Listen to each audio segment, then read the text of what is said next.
बहुत गौरव की बात है कि हम दो ऐसे सर्जन्स को इंट्रोड्यूस कर रहे हैं आपको। उनमें डॉक्टर ए नागेश हैं जो कि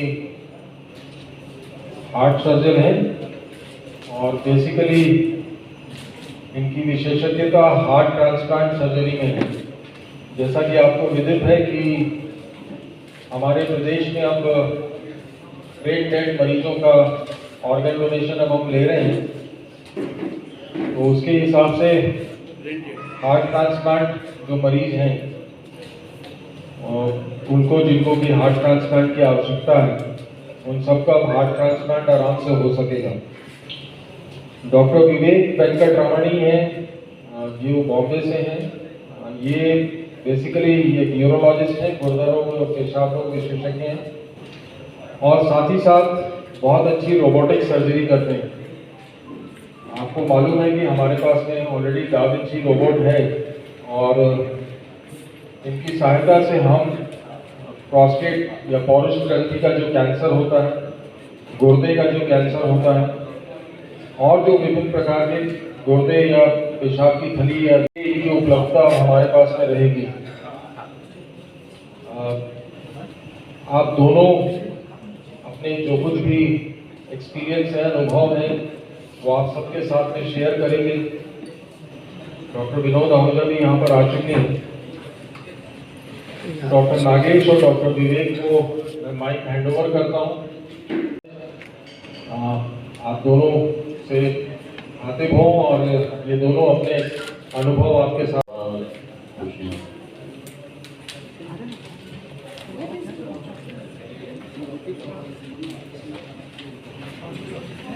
सर, रोबोटिक और सामान्य ऑपरेशन में कितना अंतर है, कितना डिफरेंस है?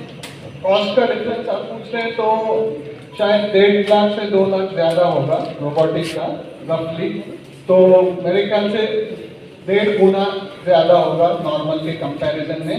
और उसके कई सारे एडवांटेजेस हैं जो इस कॉस्ट को न्यूट्रलाइज करते हैं, क्योंकि पेशेंट जल्दी घर जाता है, जल्दी काम पे लौट सकता है और उसकी रिकवरी बहुत सुंदर तरीके से क्विक हो जाती है। तो इसके लिए वो कॉस्ट का थोड़ा बैलेंस उसमें भी हो जाता है।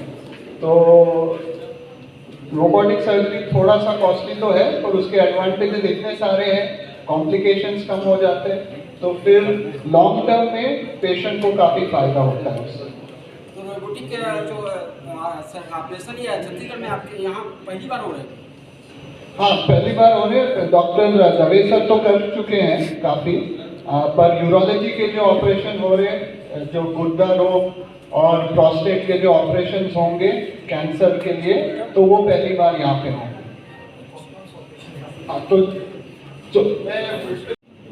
तो बेसिकली ये जो यूरिनरी सिस्टम है जहाँ से पेशाब बनता है और बाहर तक निकलता है, जिन जिन ग्रंथियों का उसमें समर्थन होता है, तो उनमें कैंसर कभी कभी पैदा हो जाते हैं। तो ये काफ़ी कॉमन कैंसर्स है। अगर देखा जाए तो दुनिया में टॉप 10 जो कॉमन कैंसर होते हैं उसमें 3 तो ये यूरिनरी सिस्टम और जो आदमी के रिप्रोडक्टिव ऑर्गन से वहाँ से उत्पन्न होते हैं। तो प्रोस्टेट कैंसर ये वेस्टर्न वर्ल्ड है, तो वेस्टर्न लिटरेचर के अनुसार ये नंबर 1 कैंसर है। गदूद बोलते हैं हिंदी में, जो एक ग्रंथि रहती है पेशाब के थैली के नीचे और उसका रिप्रोडक्टिव एज में स्पर्म्स को नरिशमेंट देने का काम होता है। तो वो सबसे कॉमन कैंसर है। फिर मूत्रपिंड का कैंसर नंबर 4 पे आता है और गुर्दे का कैंसर नंबर 6 पे आता है। लेडीज में भी किडनी और ये गुर्दे का कैंसर काफ़ी कॉमन है और मूत्रपिंड का कैंसर नंबर 11 पे है। तो सब मिला के ये बहुत ही कॉमन कैंसर्स है। टॉप 10 में से 2 या 3 कैंसर यूरोलॉजी सिस्टम से है।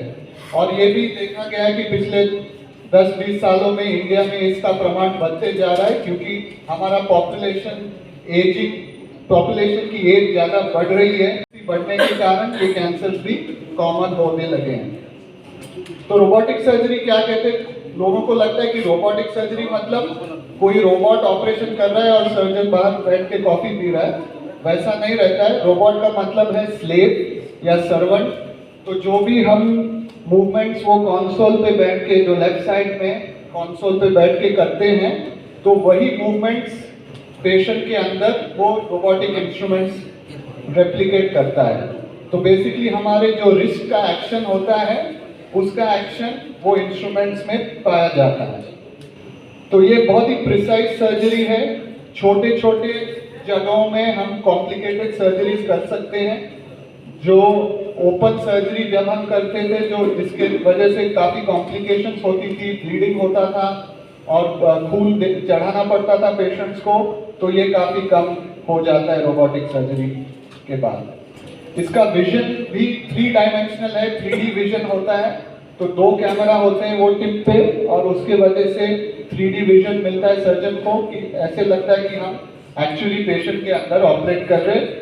और मैग्निफिकेशन भी 10 गुना होता है और छोटे जगहों में हमें कोई कमी महसूस नहीं होती।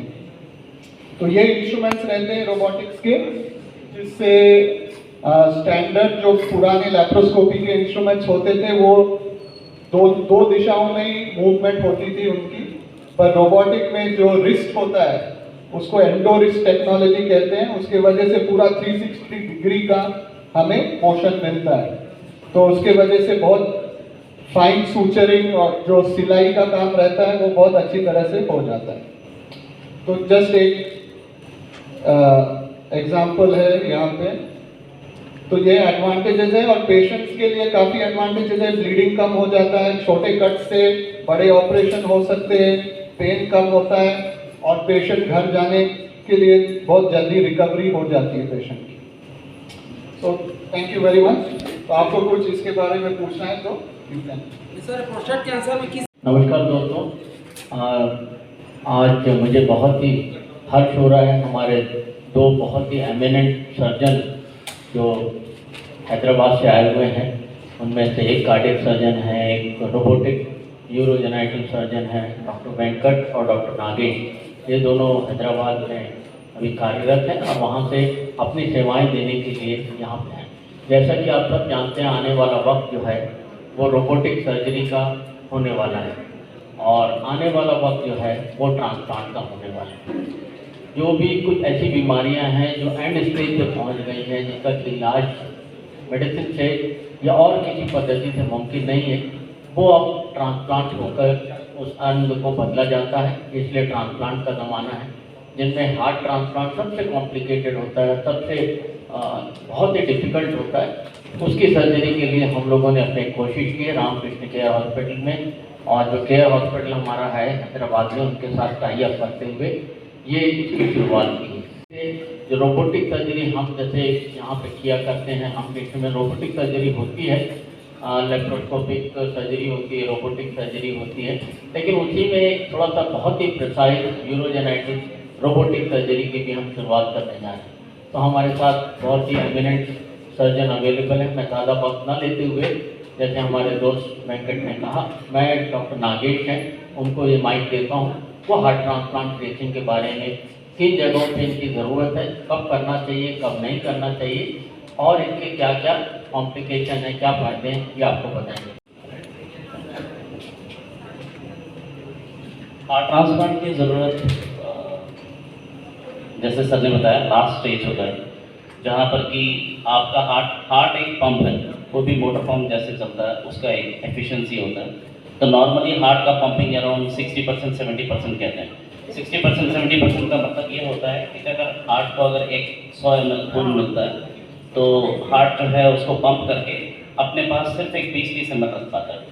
पर जब हार्ट वीक हो जाता है कई कारणों की वजह से, जैसे हार्ट अटैक होके हार्ट पंपिंग वीक हो गया, या फिर किसी कुछ लेडीज़ में ऐसा होता है कि प्रेगनेंसी के बाद जो है पंपिंग कमज़ोर हो जाता है, और किसी फैमिली में हार्ट पंपिंग जो है कम चलता है, जिसमें कि इनके पंपिंग ही अराउंड 20% होता है।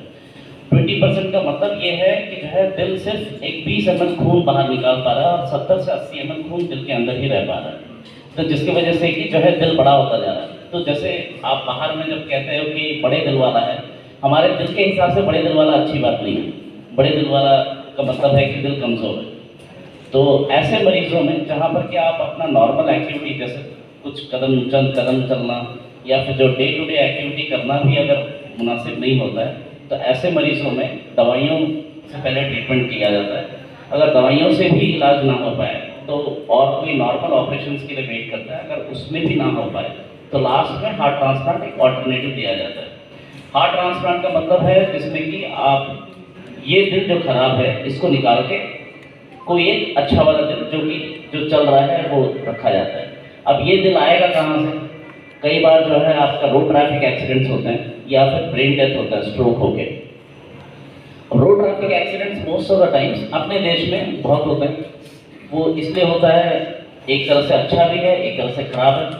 अच्छा इसलिए है क्योंकि जो है मोस्ट ऑफ द टाइम्स ये रोड ट्रैफिक एक्सीडेंट जो है यंग जितने भी लोग हैं, आप लोग हेलमेट वगैरह पहनते नहीं हो, उल्टे रास्ते जाते हो, ट्रैफिक बहुत सारा रहता है। सैटरडे के दिन, वीकेंड के दिन पार्टी होती है, पब जाते हो, अल्कोहल वगैरह सारा ट्रैफिक एक्सीडेंट में ब्रेन डेथ हो जाता है। ब्रेन डेथ का मतलब है कि ब्रेन काम करना बंद हो गया, पर सिंस यंग पेशेंट है तो दिल अभी भी मजबूत है। तो अगर ऐसे पेशेंट्स जो है, अगर वो लोग के फैमिलीज वगैरह जो है यंग पेशेंट है, तो अगर वो डोनेशन के लिए तैयार होते हैं तो एक ब्रेन डेथ पेशेंट से अगर जो तैयार होते हैं तो around 7 lives can be saved. तो उसमें से दिल एक चीज़ है।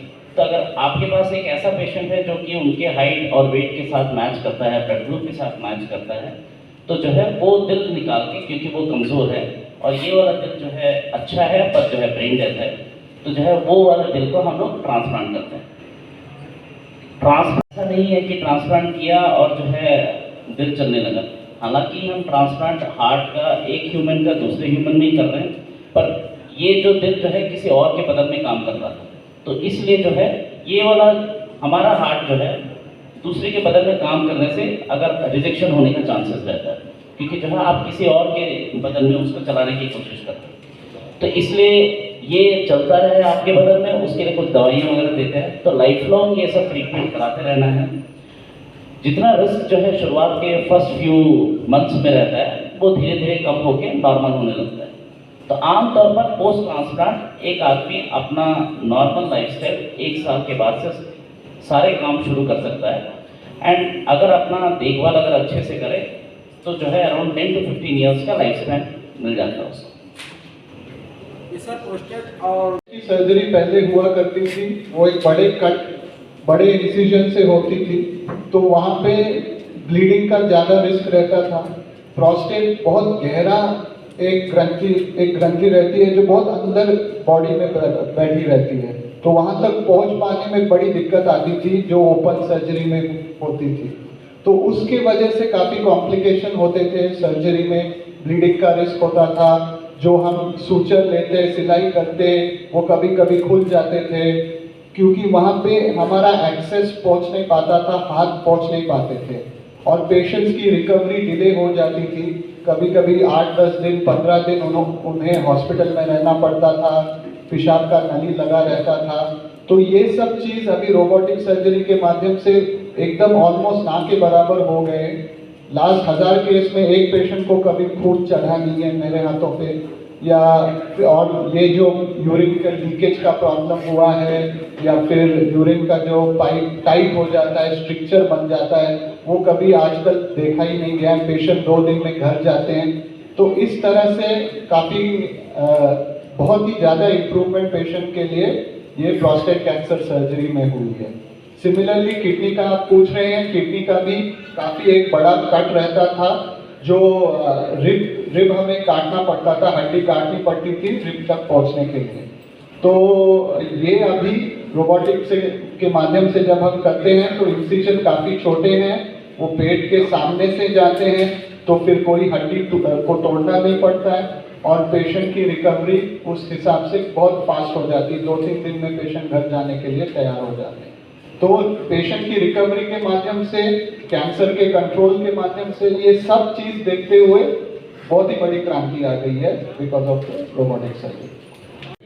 मैं चाहता हूं कि हमारे दोस्त जो इस हॉस्पिटल में कार्यरत हैं, हृदय रोग सर्जन हैं, डॉक्टर विनोद आहूजा, मैं उनसे जानना चाहता हूं कि उनकी क्या ओपिनियन है हार्ट ट्रांसप्लांटेशन के बारे में। ये तमाम तरह के हृदय के जटिल रोगों को ठीक करते हैं सर्जरी से, और हार्ट ट्रांसप्लांटेशन भी उन्हीं में से एक है। तो मैं डॉक्टर विनोद आहूजा से उनके ख्यालात जानना चाहता हूँ।